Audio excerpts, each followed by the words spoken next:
तक बैठो बागवा बरसाल घाम तक तोर बिना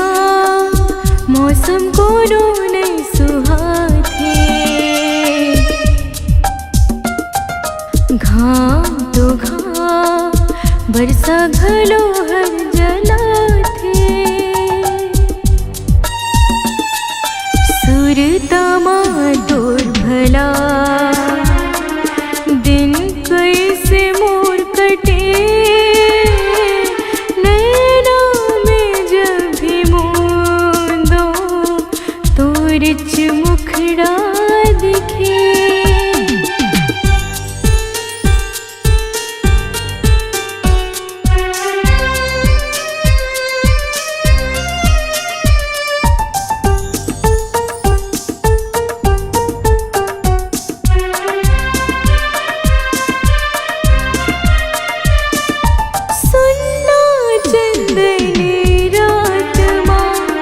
घड़ी माँ जब 10 बजे मोला मोला के डहरी माँ आजा मोला तके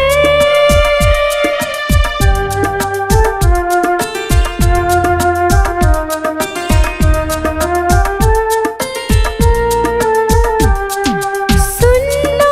चंदनी रात माँ घड़ी माँ जब 10 बजे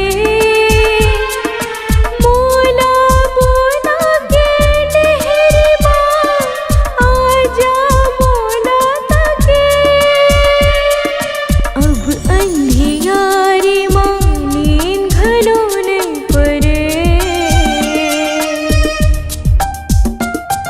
घड़ी के टिक टिक के संग मासू बहे सुरतामा तोर भला दिन कैसे मोर कटे नैना में जब भी मूंदो तोर मुखड़ा दिखे सुरतामा तोर